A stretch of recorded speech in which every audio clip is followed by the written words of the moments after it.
A Christmas Carol by Charles Dickens, Stave 3, the second of the three spirits. Waking in the middle of a precodiously tough snore and sitting up in bed to get his thoughts together, Scrooge had no occasion to be told that the bell was again upon the stroke of 1. He felt that he was restored to consciousness in a right nick of time, for the especial purpose of holding a conference with the second messenger dispatched to him through Jacob Marley's intervention.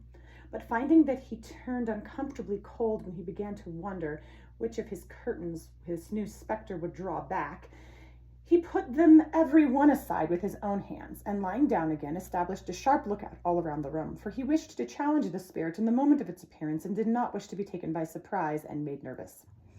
Gentlemen of the free and easy sort, who plumb themselves on being acquainted with a move or two, and being usually equal to the time of day, express the wide range of their capacity for adventure by observing they are good for anything from pitch and toss to manslaughter, between for which opposite extreme, no doubt, there lies a tolerably wide and comprehensive range of subjects.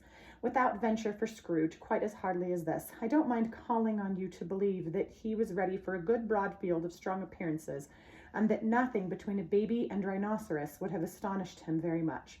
Now, being prepared for almost anything, he was not by any means prepared for nothing, and consequently, with the bell struck 1 and no shape apparated, he was taken with a violent fit of trembling.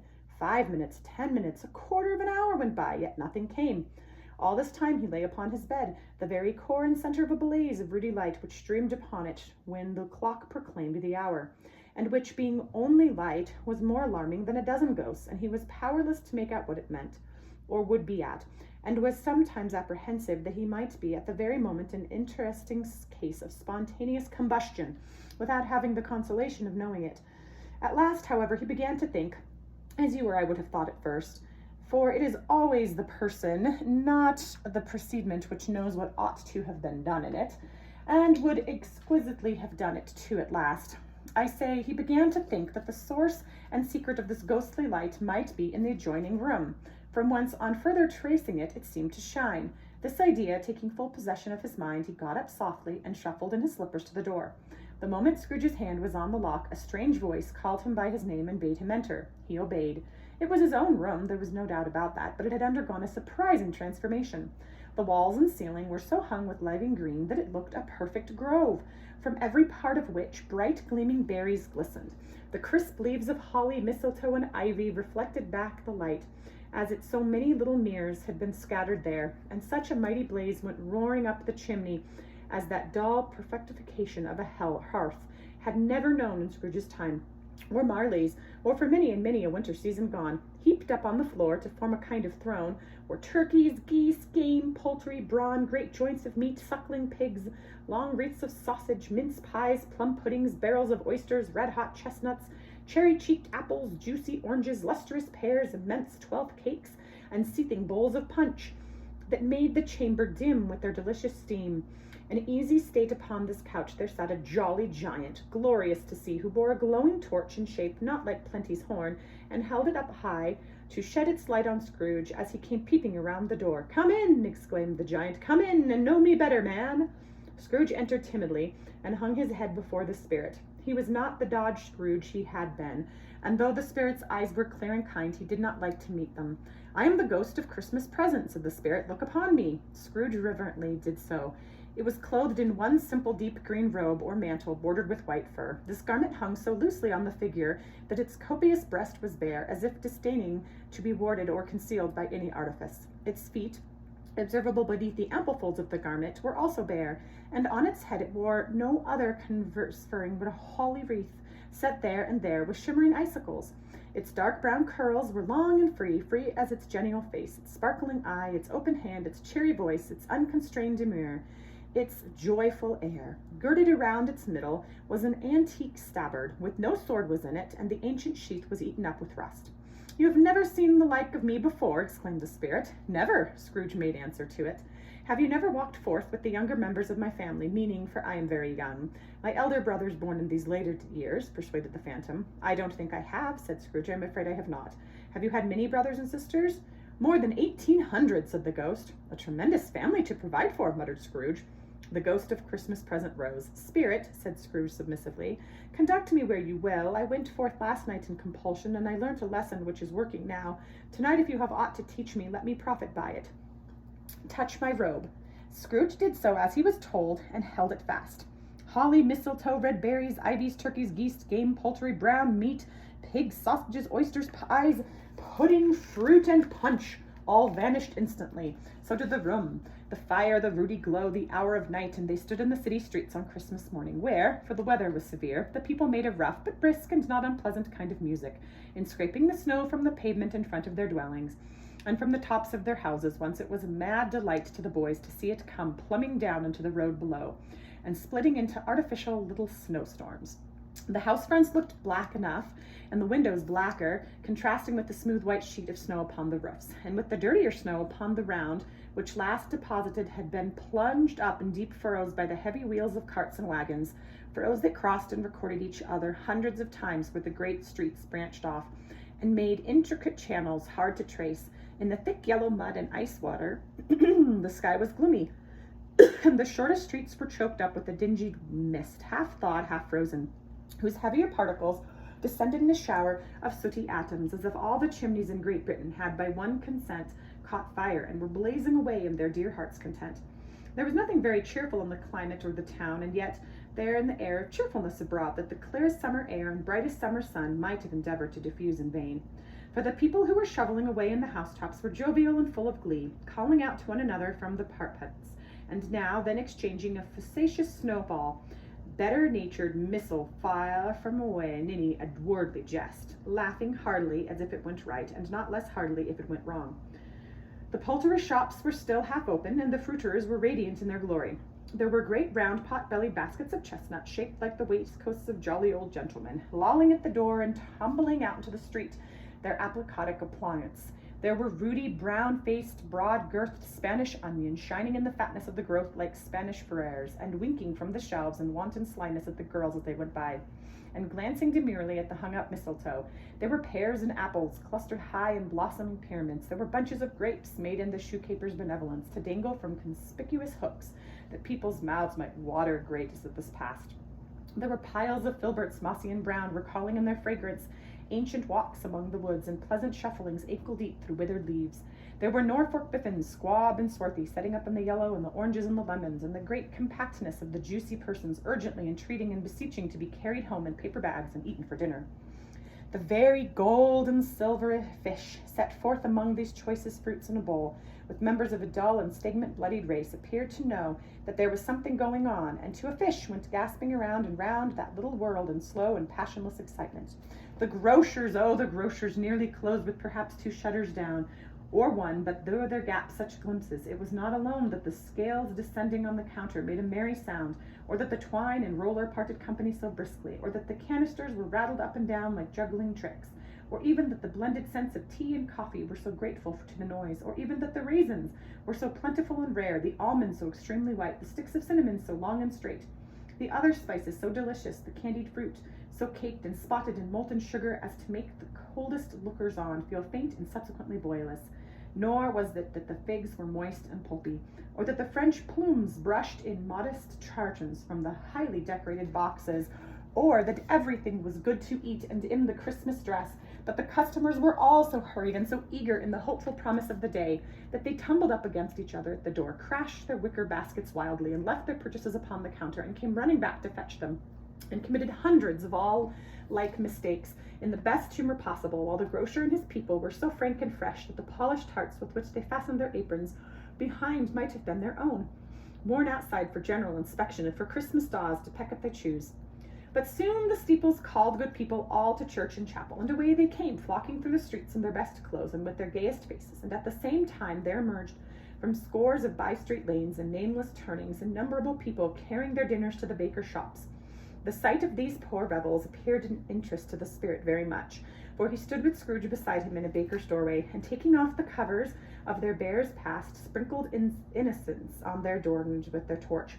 And it was a very uncommon kind of torch, for once or twice when they were angry words between some dinner carriers who were jostled each other, he shed a few drops of water for them, and it was a good humor was restored directly, for they said it was a shame to quarrel upon Christmas Day, and so it was. God love it, so it was.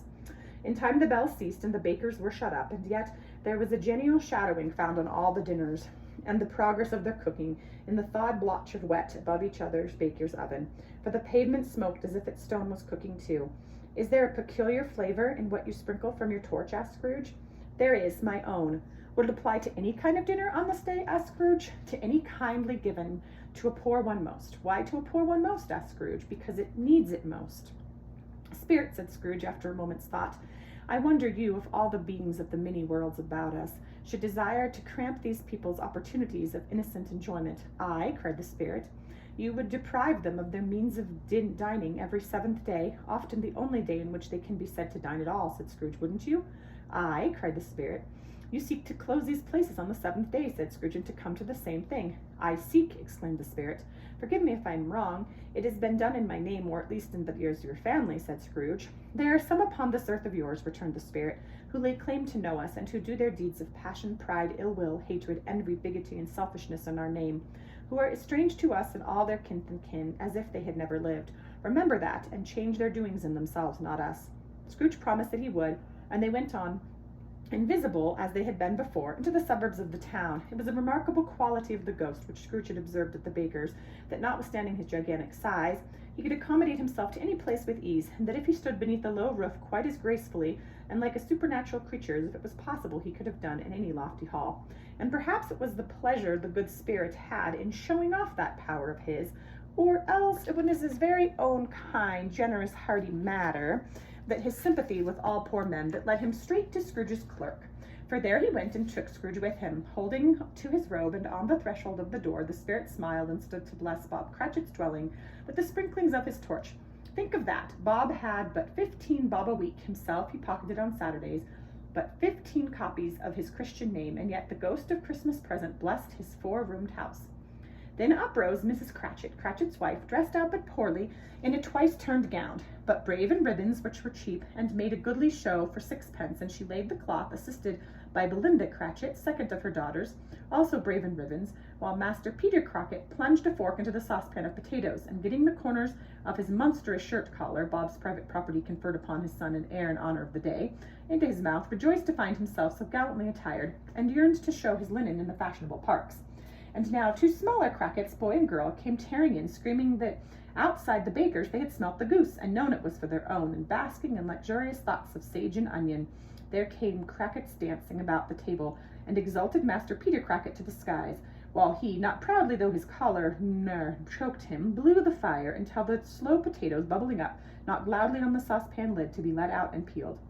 What has ever got your precious father then, said Mrs. Crackit, and your brother Tiny Tim, and Martha weren't as late last Christmas Day by half an hour.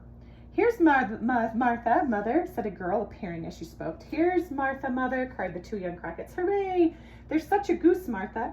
Why, bless your heart alive, my dear, how late you are, said Mrs. Cratchit, kissing her a dozen times and taking off her shawl and bonnet for her with officious zeal. We're a deal of work to finish up last night, replied the girl, and had a clear way with this morning, mother. Well, never mind so long as you came, said Mrs. Cratchit. Sit ye down before the fire, my dear, and have a warm, Lord bless ye. No, where there's father coming, cried the young Crackits, who were everywhere at once. Hide, Martha, hide. So Martha hid herself and in came little Bob, the father, with at least 3 feet of comforter, exclusive of the fringe hanging down before him, and his threadbare clothes darned up and bushed as to look seasonable, and Tiny Tim upon his shoulders. Alas for Tiny Tim, he bore a little crutch. He had his limbs supported by an iron frame. Why, where's our Martha? Said Bob Crackit, looking round. Not coming, said Mrs. Crackit. Not coming, said Bob, with a sudden declination in his high spirits, for he had been Tim's blood horse all the way from church, and had come home rampant. Not coming upon Christmas Day?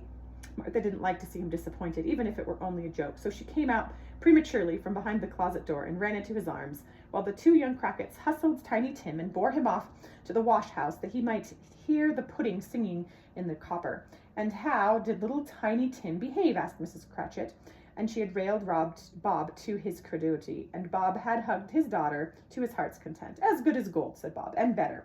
Somehow he gets thoughtful sitting by himself so much, and thinks the strangest things you ever heard. He told me, coming home, that he hoped the people saw him in the church because he was a cripple, and it might be pleasant to them to remember upon Christmas Day who it was that made beggars walk and blind men see.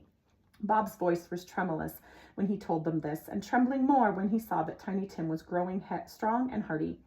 His active little crutch was heard upon the floor, and back came Tiny Tim before another word was spoken, escorted by his brother and sister to his stool beside the fire.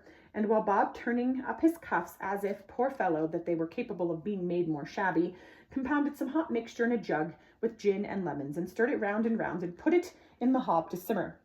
Master Peter and the two obituous young Cratchits went to fetch the goose, and when they soon returned in high procession, such a bustle ensued that they might have thought the goose the rarest of all birds, a feathered phenomenon to which a black swan was a matter of course, and of course it was something very like it in his house. Mrs. Cratchit made the gravy ready beforehand in a little saucepan, hissing hot. Master Peter mashed the potatoes with incredible vigor. Miss Belinda sweetened up the applesauce. Martha dusted the hot plates. Peter took Tiny Tim beside him in a tiny corner at the table, and two young Cratchits sat chairs for everybody, not forgetting themselves, and mounting guard upon their posts, crammed spoons into their mouths, lest they should shrink for the goose before they came to be helped. At last the dishes were set out, and grace was said. It was succeeded by a breathless pause as Mrs. Crackit looked slowly all along the carving knife, prepared to plunge it up into the breast. But when she did, and when the long-expected gush of stuffing issued forth, one murmur of delight arose all around the board, and even Tiny Tim, excited by the two young Catchpells, beat on the table with the handle of his knife and feebly cried, "Hooray!" There never was such a goose, Bob said, as he didn't believe there ever was such a goose cooked. Its tenderness and flavor, size and cheapness were the theme of the universe's admiration. Eked out by applesauce and mashed potatoes, it was a sufficient dinner for the whole family indeed, as Mrs. Crackit said with great delight, surveying one small atom of the bone upon the dish. They hadn't ate it all at last. Yet every one had had enough, and the youngest Crackits in particular were steeped in sage and onion to the eyebrows. But now the plates were changed by Miss Belinda, and Mrs. Crackit left the room alone, too nervous to bear witness to take the pudding up and bring it in. Suppose it should not be done enough. Suppose it should break in turning out. Suppose somebody should have got over and the wall in the backyard and stolen it while they were merry with the goose. A supposing at which the two young Crackits became livid. All sorts of horrors they supposed. Hello, a great deal of steam. The pudding was out of the copper. A smell like a washing day. That was the cloth. A smell like an eating horse, and a pastry cook's next door to each other, and a laundress next door to that. That was the pudding. In half a minute, Mrs. Cratchit entered, flushed but smiling proudly with the pudding, like a speckled cannonball, so hard and firm and blazing at half a quantum of indignant top. In the wonderful pudding, blazing in half and bedling with Christmas holly snuck into the top. Oh, a wonderful pudding, Bob Cratchit said, and calmly too. Then he regarded it as the greatest success achieved by Mrs. Crackit since their marriage. Mrs. Crackit said that now the weight was off her mind. She would confess that she had her doubts about the quantity of flour. Everybody had something to say about it, but nobody said or thought it was at all a small pudding for a large family. It would have been flat heresy to do so. Any Crackit would have blushed to hint at such a thing. At last the dinner was all done.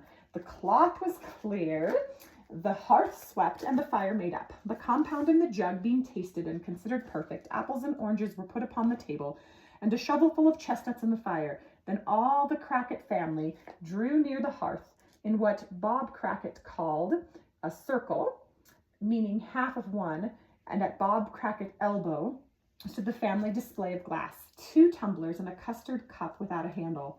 These held the hot stuff from the jug, however, as well as golden goblets would have done, and Bob served it out with gleaming looks, while the chestnuts in the fire sputtered and cracked noisily. Then Bob proposed, "A Merry Christmas to us all, my dears. God bless us," which all the family re-echoed. "God bless us, every one," said Tiny Tim, the last of all. He sat very close to his father's side upon his little stool. Bob held his withered little hand in his, and he loved the child and wished to keep him by his side and dreaded that he might be taken from him. "Spirit," said Scrooge with an interest he had never felt before, "tell me if Tiny Tim will live." "I see a vacant seat," replied the ghost, "in the poor chimney corner, and a crutch without an owner, carefully preserved. If those shadows remain unaltered by the future, the child will die." "No, no," said Scrooge. "Oh, no, kind spirit, say he will be spared." "If these shadows remain unaltered by the future, none, either of my race," returned the ghost, "will find him here. What then, if he be like to die, he had better do it, and decrease the surplus population." Scrooge hung his head to hear his own word quoted from the spirit, and was overcome with penitence and grief. Man, said the ghost, if man you be by heart and eminent, forbear that wicked cant until you have discovered what the surplus is, and where it is. Will you decide what men shall live, what men shall die? It may be that in the sight of heaven you are more worthless and less fit to live than millions like this man's poor child. O God, to hear that insist unbelief pronouncing in the too much life among his hungry brothers in the dust.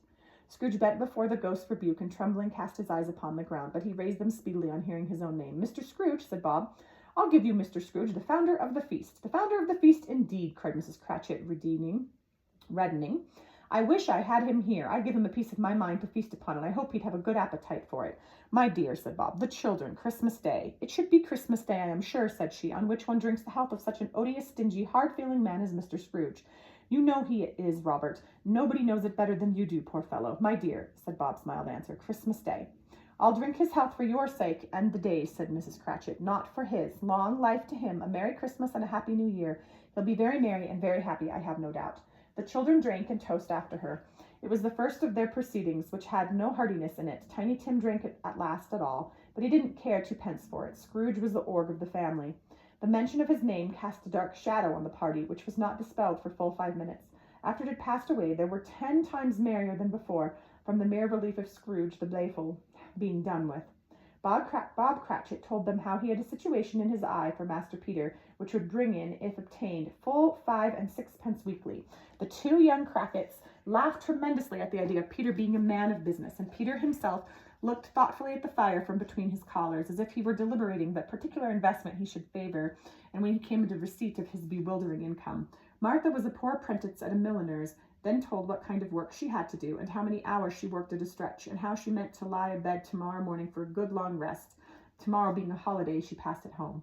Also now she had seen the Countess and the Lord some day before, and how the Lord was much about as tall as Peter, at which Peter pulled up his collar so high that he couldn't have seen his head if you had been there.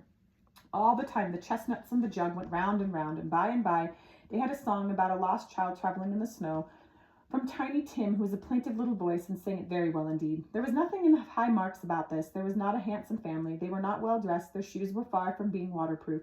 Their clothes were scanty, and Peter might have known, and very likely did, the inside of the pawnbroker's. But they were happy, grateful, pleased with one another, and contented with the time, and when they faded and looked happier yet in the bright sprinklings of the Spirit's torch at parting. Scrooge had his eye upon them, and especially on Tiny Tim until the last. By this time it was getting dark and snowing pretty heavily, and as Scrooge and the Spirit came along the streets, the brightness of the roaring fires in kitchens, parlors, and all sorts of room was wonderful. Here the flickering of the blaze showed preparedness for a cozy dinner, and hot plates baking through and through before the fire, and deep red curtains ready to be drawn to shut out cold and darkness. There all the children of the house were running out into the snow to meet their married sisters, brothers, cousins, uncles, aunts, and be the first to greet them. Here again their shadows on the window blinds of guests assembling, and there a group of handsome girls, all hooded and fur-booted, and all chattering at once, tripping lightly off to some near neighbor's house, where woe upon the single man who saw them enter, artful witches, well they knew it in a glow. But if you had judged them from the number of people on the way to friendly gatherings, you might have thought that no one was at home to give them welcome when they got there, instead of every house expecting company, and piled up in fires cozy chimney high.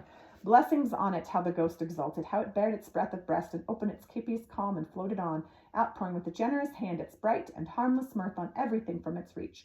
The very lamplighter who ran on before, dotting the dusky street with specks of light, who was dressed to spend the evening somewhere, laughing out loud as the Spirit passed, the little kennel, the lamplight, that he had any company at Christmas.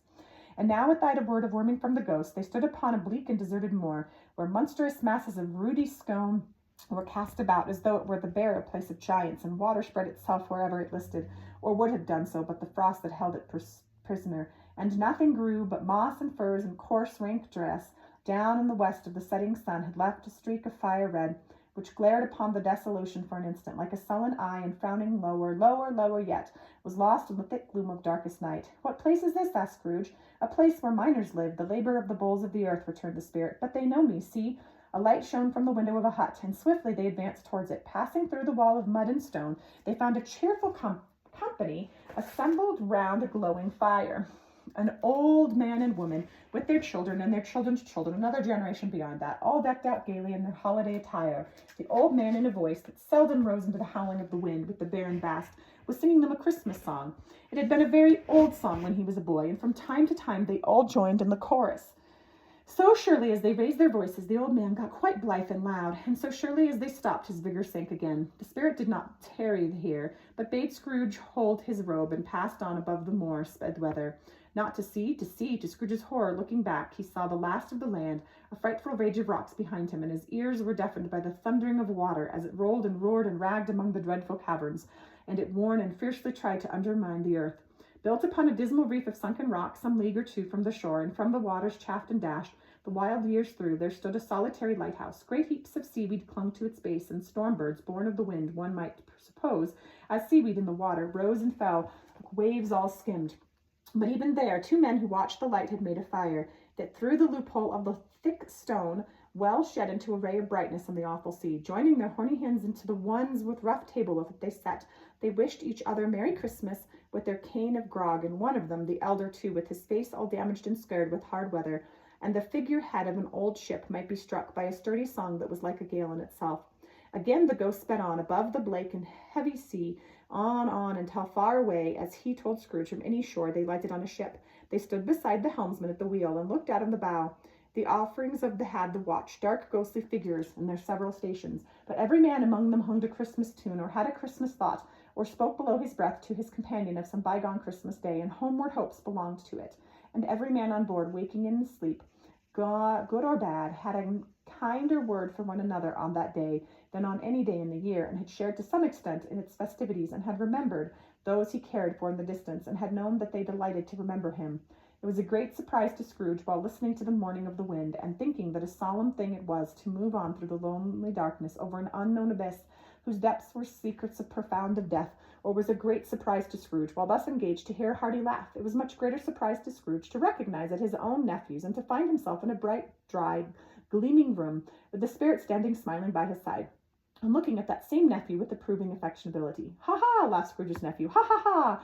If you should happen, by any unlikely chance, to know a man more blessed in a laugh than Scrooge's nephew, all I can say is I should have to know him too.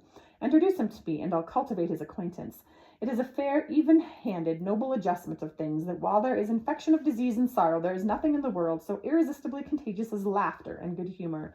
When Scrooge's nephew laughed in this way, holding his sides, rolling his head, and twisting his face into the most extravagant contortions, Scrooge's niece, by marriage, laughed as heartily as he, and their assembled friends, being not a bit behindered, roared for lastly.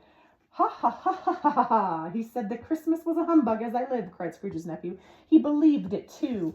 "More shame for him, Fred," said Scrooge's niece indignantly. "Bless this woman. They never do anything by halves. They are always earnest." She was very pretty, exceedingly pretty, with a dimpled, surprised-looking capital face, and ripe little mouth that seemed made to be kissed, as no doubt it was, all kinds of good little dots about her chin that melted into one another when she laughed, and the sunniest pair of eyes you ever saw in a little creature's head, although she was what you would have called provoking, you know, but satisfactory too. Oh, perfectly satisfactory. "He's a comical old fellow," said Scrooge's nephew. "That's the truth, and not so pleasant as he might be. However, his offences carry their own punishments, and I have nothing to say against him." "I'm sure he is very rich, Fred," hinted Scrooge's niece. "At least you always tell me so." "What of that, my dear?" said Scrooge's nephew. "His wealth is of no use to him. He don't do any good with it.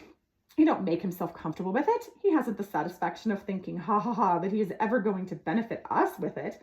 "I have no patience with him," observed Scrooge's niece. Scrooge's niece's sister and all the other ladies expressed the same opinion. "Oh, I have," said Scrooge's nephew. "I am sorry for him. I couldn't be angry with him if I tried, who suffers by his ill whims, himself always, where he takes it into his head to dislike us, and he won't come to dine with us. What's the consequences? He didn't lose much of a dinner."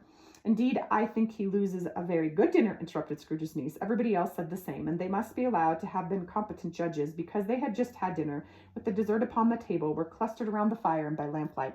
"Well, I'm very glad to hear it," said Scrooge's nephew, "because I haven't any great faith in these young housekeepers. What do you say, Topper?" Topper had clearly got his eye upon one of Scrooge's niece's sisters, but he answered that the bachelor was a wretched outcast who had no right to express an opinion in a subject, whereas Scrooge's niece's sister, the plump one with the lace tucker, not the one with the rose blushed. "Go on, Fred," said Scrooge's niece, clapping her hands. "He never finishes what he begins to say. He is such a ridiculous fellow." Scrooge's nephew revelled in another laugh, and it was impossible to keep the infection off, though the plump sister tried hard to do it with aromatic vinegar. His example was ignominiously followed. "I was only going to say," said Scrooge's nephew, "that the consequences of his taking a dislike to us and not making merry with us, I think he loses some pleasant moments, which could do him no harm. I am sure he loses pleasanter companions than he can find in his own thoughts, either in us moldy old office or his dusty chamber. I mean to give him the same chance every year, whether he likes it or not, for I pity him. He may rail at Christmas till he dies, but he can't help thinking better of it. I defy him. If he finds me going there in good temper year after year and saying, Uncle Scrooge, how are you? If it only puts him in the vein to leave his poor clerk £50, that's something, and I think I shook him yesterday. It was their turn to laugh now at the notion of his shaking Scrooge, but being thoroughly good-natured and not much caring what they laughed at, so that they laughed at any rate, he encouraged them in their merriment and passed the bottle joyfully. After tea they had some music, for they were a musical family and knew that they were about. When they had sung a glee of catch, I can assure you, especially Topper, could growl only at the base like a good one, and never swell the large veins to be a simple little air of the tune, a mere nothing you might learn to whistle in 2 minutes. When he is familiar, and the child who fetched Scrooge from the boarding school, as he had been reminded by the ghost of Christmas past. When their strain of music sounded, all the things that ghost had shown him came upon his mind. He softened more and more, and thought that he could have listened to it often. Years ago he might have cultivated the kindness of life for his own happiness with his own hands, without resorting to the sexton's spade that buried Jacob Marley. But they didn't devote the whole evening to music. After a while they played at forfeits, for it was good to be children sometimes, and never better than at Christmas, with its mighty founder was a child himself. Stop! There was a game at Blindfold's Bluff. Of course there was, and no more believe Topper was really blind than I believe he had eyes in his boots. My opinion is that it was a done thing before him and Scrooge's nephew, and that the ghost of Christmas present knew it. The way he went into the plump sister and the lace tucker was an outrage to the cruelty of human nature, knocking down the fire irons, tumbling over the chairs, bumping up against the piano, smothering himself amongst the curtains. Wherever she went, there he went. He always knew where the plump sister was. He wouldn't catch anybody else. If you had fallen up against him, or some of them did, on purpose, he would have made a feint of endeavoring to seize you, when you would have been an effort in your understanding that would instinctively have sided off in the direction of the plump sister. She often cried out that it wasn't fair, and it really was not. But when at last he caught her, when, in spite of all her silken rustlings and her rapid flutterings past him, he got her to the corner where there was no escape, then his conduct was the most incredible, for his pretending not to know her, his pretending that it was necessary to touch her headdress, and further to assure himself of her identity by pressing a certain ring upon her finger, and a certain chain around her neck, was vile, monstrous. No doubt she told him her opinion of it, when another blind man being in office, they were so very confidential together behind the curtains. Scrooge's niece was not one of the blind men's bluff party, but was made comfortable with a large chair and a footstool in a snug corner where the ghost and Scrooge were close behind her. But she joined the forfeits, and loved her love to admiration with all the letters of the alphabet. Likewise at the game of how, when, and where, she was very great, and to the secret joy of Scrooge's nephew, beat her sister hollow when they were sharp girls too, as Topper would have told you. There might have been 20 people there, young and old, but they all played, and so did Scrooge, for wholly forgetting in the interest he had in what was going on. But his voice made no sound in his ears, but sometimes came out with his guess quite loud, and very often guessed right too, for the sharpest needle best with Whitechapel warranted not to cut him the eye, and not sharper than Scrooge, blunt as he took it in his head to be. The ghost was greatly pleased to find him his mood, and looked upon him with such favor that he begged like a boy to be allowed to stay until the guest departed. But this the spirit said could not be done. Here is a new game, said Scrooge. 1/2 hour, spirit, only one. It was a game called Yes and No, where Scrooge's nephew had to think of something, and the rest must find out what he was answering to their questions, yes or no. And in that case was the brisk fire questioning to what he was explicit from them, which he was thinking of an animal, a live animal, rather a disagreeable animal, a savage animal, an animal that growled and grunted sometimes, and talked sometimes, and lived in London, and walked about the streets, and wasn't made a show of, and wasn't led by anybody, and didn't live in a menagerie, and that never killed in the market, and was not a horse, not an ass, or cow, or bull, or tiger, or dog, or pig, or cat, or bear. At every fresh question that was put to him, his nephew burst into a fresh roar of laughter, and was so inexpressibly tickled that he obliged to get off the sofa and stamp. At last the plump sister, falling into the familiar state, cried out, "Oh, I have found it! I know what it is, Fred. I know what it is." "What is it?" cried Fred. "It's your Uncle Scrooge!" Which it certainly was. Admiration was a universal sentiment, though some objected to the reply to "it is a bear" ought to have been yes, inasmuch as an answer to the negative was sufficient to be diverted their thoughts from Mr. Scrooge, supposing that he had ever had any tendency that way.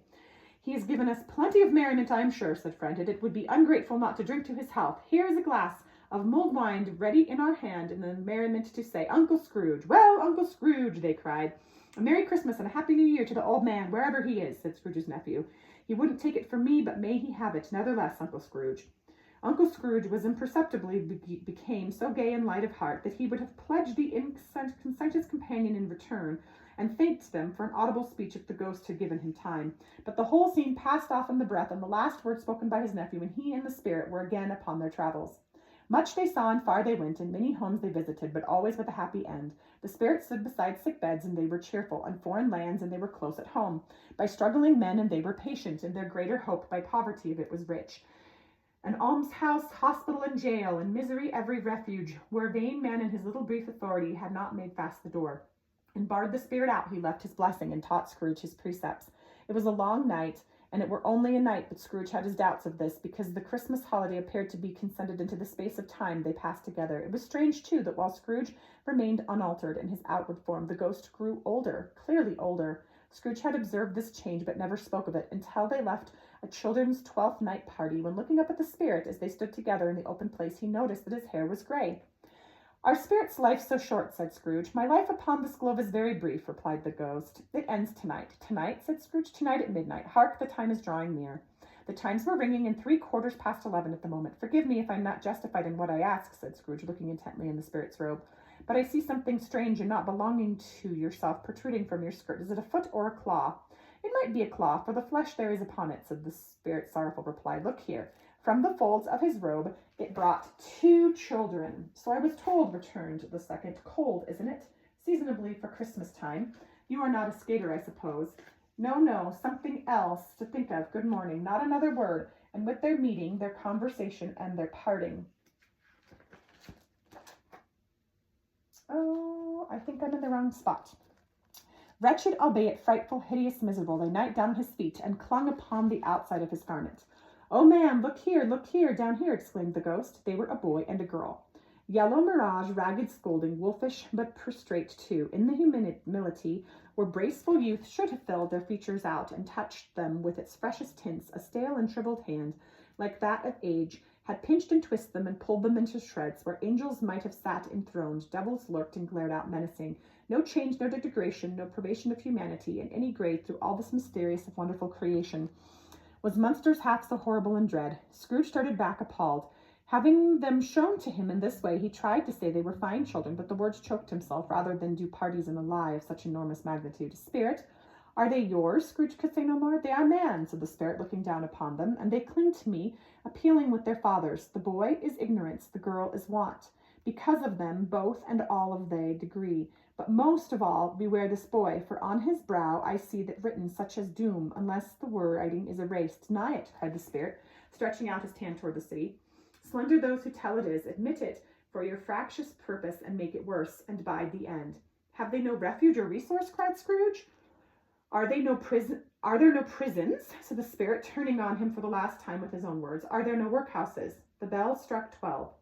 Scrooge looked about him for the ghost and saw it not. As the last stroke ceased to vibrate, he remembered the prediction of old Jacob Marley, and lifted up his eyes, beheld a solemn phantom, draped and hooded, coming like a mist along the grounds toward him.